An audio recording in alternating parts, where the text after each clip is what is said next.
জানিয়ে দিব হাতে থাকা সর্বশেষ আপডেট বাংলা সংবাদ। প্রথমেই সংবাদ শিরোনাম। সংস্কারের জন্য কত মাস প্রয়োজন সেটি জানার অধিকার জনগণের আছে বলেছেন তারেক রহমান। এরপর জানিয়ে দিব ঠোঁট সেলাই বৈদ্যুতিক শক মাথায় গুলি করে হত্যা, গুম কমিশনের প্রতিবেদনে নির্যাতনের ভয়াবহ চিত্র। এদিকে রাজশাহীতে আওয়ামী লীগের 4 নেতাকর্মী গ্রেফতার। এরপর জানিয়ে দিব ইডেন কলেজ ছাত্রলীগের সভাপতি রিভা আটক। আরও জানিয়ে দিব খালেদা জিয়া ও তারেক রহমান ছাড়া কেউই দলের জন্য অপরিহার্য নয়। সর্বশেষ জানিয়ে দিব আজ মহান বিজয় দিবস, সাম্য ও মানবিক দেশ গড়ার অঙ্গীকার। এতক্ষণ শুনছিলেন সংবাদ শিরোনাম, এবারে বিস্তারিত।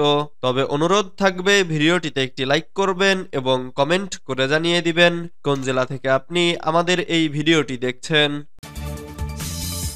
সংস্কারের জন্য কত মাস প্রয়োজন সেটা জানার অধিকার জনগণের আছে বলেছেন তারেক রহমান। রাষ্ট্র সংস্কারের জন্য অন্তর্বর্তী সরকারের আর কত মাস প্রয়োজন তা জানার অধিকার জনগণের আছে বলে মন্তব্য করেছেন বিএনপির ভারপ্রাপ্ত চেয়ারম্যান তারেক রহমান। তিনি বলেছেন, আগামী দিনের কর্মপরিকল্পনার রোডম্যাপ ঘোষণার কথা শুনলেই যদি উপদেষ্টাদের চেহারায় অস্বস্তির ছাপ ফুটে ওঠে, সেটি অবশ্যই গণ আকাঙ্ক্ষা বিরোধী হবে। মহান বিজয় দিবস উপলক্ষে এক আলোচনা সভায় ভার্চুয়ালি যুক্ত হয়ে প্রধান অতিথির বক্তব্যে তারেক রহমান এসব কথা বলেন। রোববার বিকেলে রাজধানীর ইঞ্জিনিয়ারিং ইনস্টিটিউট মিলনায়তনে এই আলোচনা সভার আয়োজন করে বিএনপি। আলোচনা সভায় তারেক রহমান প্রশ্ন রাখেন, অন্তর্বর্তী সরকার আসলে কি করতে চাইছে। তিনি বলেন, সরকার জনগণের সামনে তাদের কর্মপরিকল্পনার রোডম্যাপ ঘোষণা করবে। এটি একদিকে জনগণের কাছে সরকারের স্বচ্ছতা ও জবাবদিহিতা নিশ্চিত করবে, অপরদিকে প্রশাসনিক কার্যক্রমেও গতিশীলতা বাড়াবে। বিএনপির ভারপ্রাপ্ত চেয়ারম্যান এও বলেন, অন্তর্বর্তী সরকার তাদের সব কার্যক্রমের মাধ্যমে জনগণের কাছে যত বেশি স্বচ্ছ থাকবে, জনগণও তাদের প্রতি তত বেশি সমর্থন দেবে। ঠোঁট সেলাই বৈদ্যুতিক শক মাথায় গুলি করে হত্যা, গুম কমিশনের প্রতিবেদনে নির্যাতনের ভয়াবহ চিত্র। গুমের পর হত্যা, কখনো অমানুষিক নির্যাতন, আবার কখনো হত্যা করা হয়েছে মাথায় অস্ত্র ঠেকিয়ে গুলি করে।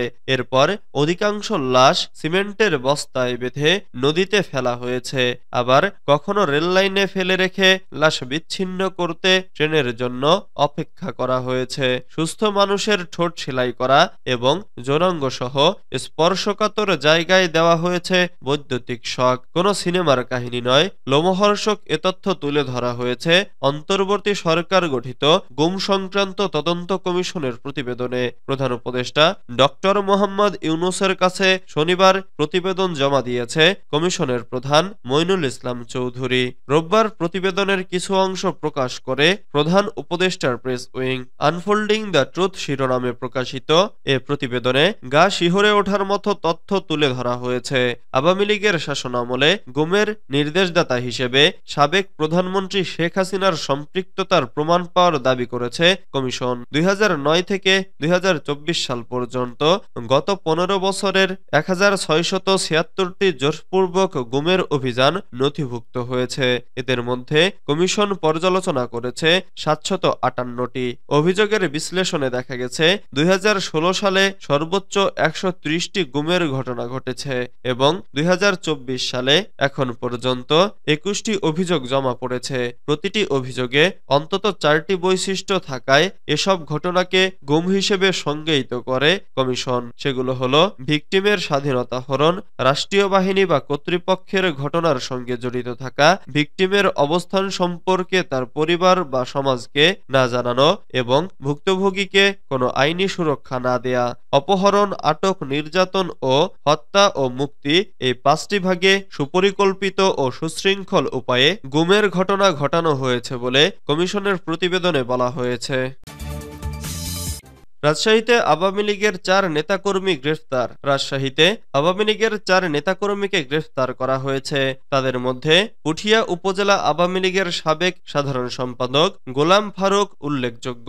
রোববার সকালে উপজেলা সদরের রামজি বনপুর এলাকার বাড়ি থেকে তাকে গ্রেফতার করা হয়। একই সময়ে উপজেলার শাহবাজপুর এলাকা থেকে জুলফিকার আলী নামের আরেক আওয়ামী লীগের নেতাকর্মীকে গ্রেফতার করা হয়েছে। পুঠিয়া থানার ওসি কবির কবির হোসেন জানিয়েছেন, আওয়ামী লীগ নেতা ফারুক ও জুলফিকারের বিরুদ্ধে নাশকতার মামলা রয়েছে। অন্যদিকে রাজশাহীর মেট্রোপলিটন পুলিশের পাবা থানা পুলিশ শরীফুদ্দিন ও কাশিয়াডাঙ্গা থানা পুলিশ স্বাধীন নামের 2 ছাত্রলীগ কর্মীকে আটক করে পৃথক মামলায় গ্রেফতার দেখিয়ে আদালতে পাঠিয়েছেন। 4 আওয়ামী লীগ কর্মীকে জেল হেফাজতে পাঠানো হয়েছে। ইডেন কলেজ ছাত্রলীগের সভাপতি রিভা আটক। নিষিদ্ধ ঘোষিত সংগঠন বাংলাদেশ ছাত্রলীগের ইডেন মহিলা কলেজ শাখার সভাপতি তামান্না জেসমিন রিভাকে আটক করেছে গোয়েন্দা পুলিশ। রোববার 15 ডিসেম্বর রাতে ডিবি সূত্র এ তথ্য জানিয়েছে। প্রাথমিকভাবে জানা গেছে, নিষিদ্ধ রাজনৈতিক কর্মকাণ্ড চালানোর অভিযোগে তামান্না জেসমিন রিভাকে আটক করা হয়েছে। গত জুলাইয়ে শিক্ষার্থীরা কোটা সংস্কার আন্দোলন শুরু করেন। সারা দেশের মতো ইডেন মহিলা কলেজের ছাত্রীরাও আন্দোলনে যোগ দেন। সে সময় সাধারণ শিক্ষার্থীদের নির্যাতনের অভিযোগ রয়েছে তার বিরুদ্ধে। 15 জুলাইয়ের পর আন্দোলন তীব্র হলে ইডেনের ছাত্রীরাও ছাত্রলীগের নেতাকর্মীদের বিরুদ্ধে প্রতিরোধ গড়ে তোলেন। এতে টিকে থাকতে না পেরে পালিয়ে যান রিভা। এরপর থেকে তার হদিশ ছিল না। এদিকে আত্মগোপনে থাকা চট্টগ্রাম 15 আসনের সাবেক আলোচিত সংসদ সদস্য ডক্টর আবু রেজা মোহাম্মদ নদভীকে আটক করেছে ঢাকা মেট্রোপলিটন পুলিশের গোয়েন্দা শাখা।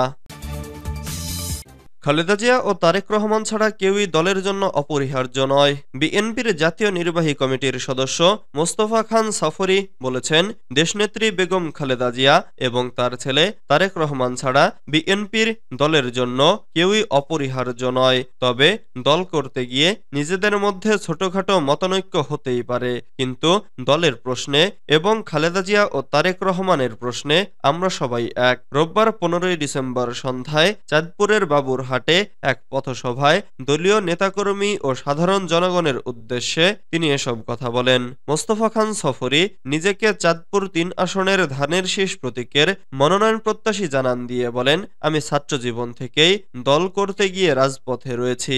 এখন আমার ইচ্ছা সামর্থ্য অনুযায়ী চাঁদপুর সদর হাইমচরকে একটি শান্তিপূর্ণ অবস্থান নিশ্চিতে কাজ করব। দল থেকে যদি আমাকে মনোনয়ন দেওয়া হয় তাহলে আমি জনগণের ভোটে বিপুলভাবে এ আসনটি দলকে উপহার দিব এবং জনকল্যাণে নিজেকে উৎসর্গ করব। এ সময় চাঁদপুর জেলা বিএনপির সাবেক যুগ্ম সম্পাদক রাফিউজ শাহাদাত অসীম, জেলা ছাত্রদলের সাবেক নেতা এমদাদুল হক মিলন, অ্যাডভোকেট আশরাফুল ইসলাম আশু সহ আরও অনেকে উপস্থিত ছিলেন। আজ মহান বিজয় দিবস। সাম্য ও মানবিক দেশ গড়ার অঙ্গীকার। বাংলার মানুষের নিজের একটি দেশ হবে, সৃষ্টি হবে নিজস্ব ভূখণ্ড। শোষণের জাতাকলে নিষ্পেষিত বাঙালি স্বাধীন দেশে মুক্তির স্বাদ নেবে। বহুকালের এই স্বপ্ন সত্যি করতে বাঙালি একসাগর রক্ত ঢেলেছে। 30 লাখের অধিক প্রাণ আর লাখ লাখ মায়ের সম্মানহানির মধ্য দিয়ে নিজেকে মুক্ত করেছে দীর্ঘকালের নাগপাশ আর বঞ্চনা থেকে। আজ থেকে 53 বছর আগে 1971 সালের 16 ডিসেম্বর 9 মাস রক্তক্ষয়ী যুদ্ধের শেষে বাংলাদেশের শোষিত মানুষ পেয়েছিল মুক্তির স্বাদ, বিজয়ের আনন্দ। আজ সেই মহান বিজয় দিবস। দেশের শ্রেষ্ঠ সন্তানদের শ্রদ্ধা জানাতে প্রস্তুত গোটা জাতি। নেবে সাম্য ও মানবিক দেশ গড়ার অঙ্গীকার। বিজয়ের দিনে আজ সর্বত্র উড়বে বিজয়ের নিশান। শপথ নেওয়া হবে এক সমৃদ্ধিশালী দেশ গড়ার, দেশের উন্নয়ন ও প্রগতির পথে বাধাদানকারীদের সমূলে উচ্ছেদ করার। দিবসটি উপলক্ষে রাষ্ট্রপতি মোহাম্মদ শাহাবুদ্দিন এবং প্রধান উপদেষ্টা প্রফেসর ডক্টর মোহাম্মদ ইউনূস বাণী দিয়েছেন।